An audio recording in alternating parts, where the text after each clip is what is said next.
It is indeed a pleasure to be here on behalf of the Vice-Chancellor of the Namibia University of Science and Technology. I will be very brief and perhaps maybe just reflect around some of the presentations that we had this afternoon.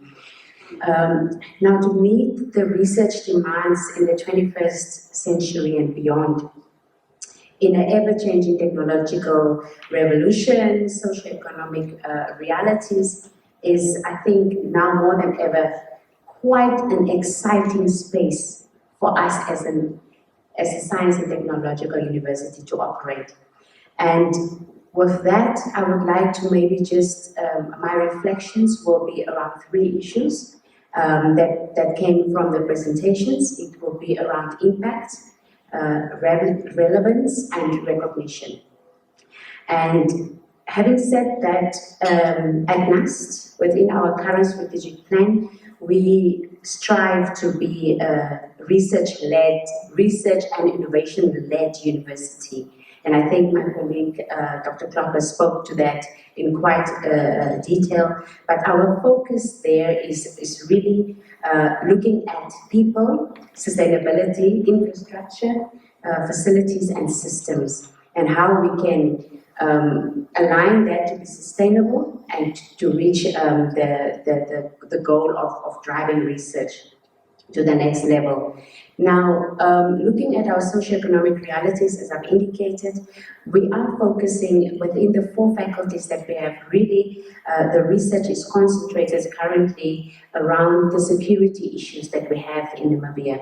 And I'm talking food security, digital security, energy security, water security, and overall the bioeconomy space. So that's where our focus in terms of research is currently. And in this particular space, allow me to just highlight, for example, bioinformatics, areas within the bioeconomy space. We're looking at conservation genetics on climate smart adaptive legumes, for example, just to make a few examples. But I wanted to come to the TVET issue. As a science and technological university, we are obviously looking at it from a technological perspective.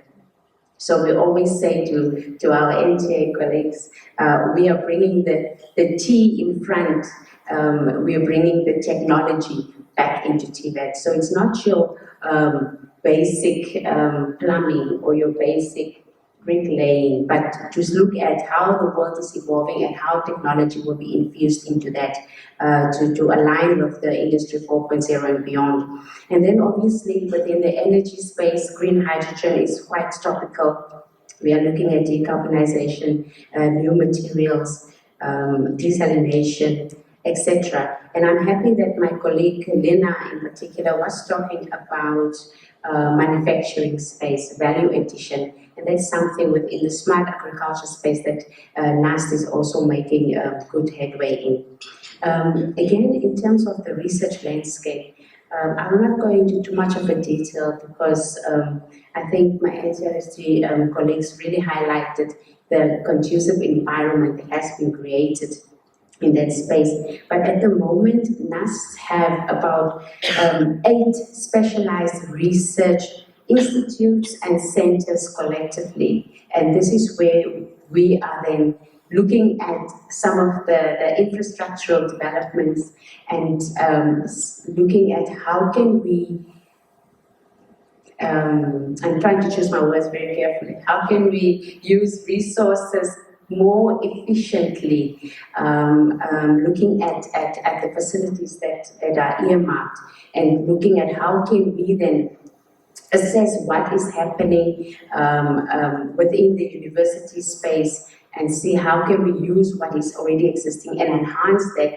instead of looking at developing new avenues. And of course, I would also like to just highlight the Namibia Institute of Space Technology that is hosted at NUST, as well as under our Namibia Energy Institute, where we will be leading the green hydrogen space in particular. I would like to also maybe just briefly, Madam Chair, highlight our innovation landscape. because this is where NUST also has developed a quite niche area for us. And there we are talking about our Namibia Business Innovation Institute, the fabrication lab with one of the highest or one of the most expensive laser cutters that we have, that we are able to use and infuse into our teaching. And then also our Center for Enterprise Development that drives that particular space. Now, having said that, colleagues, in terms of impact, and here I'm talking of local impact, national impact, and this is one of the areas where we are quite looking at, and my colleague, Dr. Kloppers, we were speaking at the same level, and we're looking at promoting impact, literal mindset, and culture in terms of innovation and entrepreneurship. And we have already established quite a wild base of research at the university, and we are looking at how can we then work in tandem with our research-led landscape that I just highlighted. Professor Peters mentioned about the R&D levy.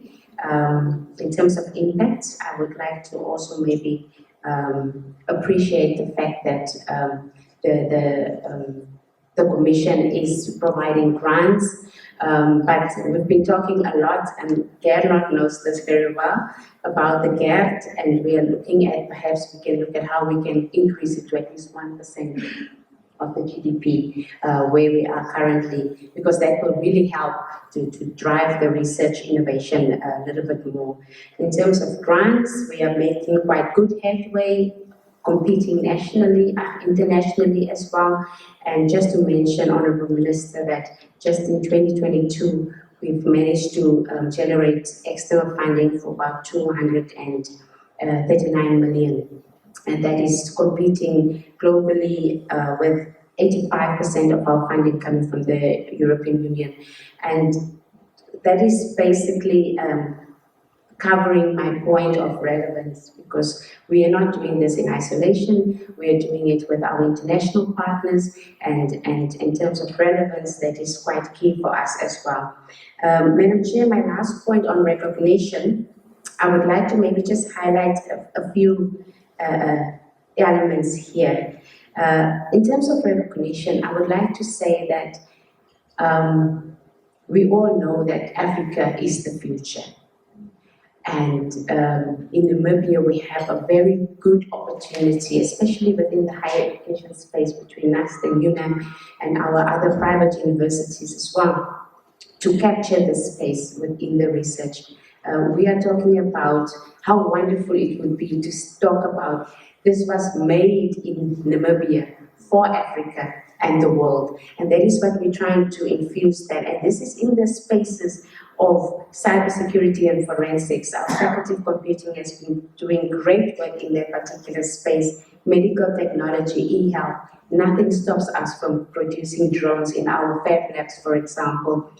Robotics, electronics, we are already competing at that level, and I would like us to maybe strengthen that through strategic partnerships moving forward. So in terms of recognition, my last points of reflection would just be on how NUST has been able to push the frontiers of knowledge to create a powerful engine of innovation and economic growth by partnering with our industry partners. We've had yesterday my colleague Professor Musiarira talking about the High-Tech Transfer Plaza Select, where we have partnered with NTC, and that is just one. That is just the start of many more to come. And what we are saying there is, finally, in the overall vision of NUST, where we're looking at creating science and technovation parks. And in this respect, maybe in NUST, we could look at technovation strategies, technology strategies, which includes innovation, and then also to improve competitiveness in that space. My last one on recognition is, I recall maybe 3-4 years ago, we used to have researcher recognition. We used to have researcher, national researcher awards, and that has faded away. I understand, of course, for various reasons. I would like to see that come back. for the global recognition that we would need also, and also maybe looking at introducing research like the R-rated researchers that we have, for example, and that will help also promote research in that space. Again, my colleague talked about postdocs and so forth. I would like to conclude then to also indicate that within the University of Science and Technology, innovation is part of our DNA, and therefore what we are talking about is local impact for regional relevance and global recognition. Thank you.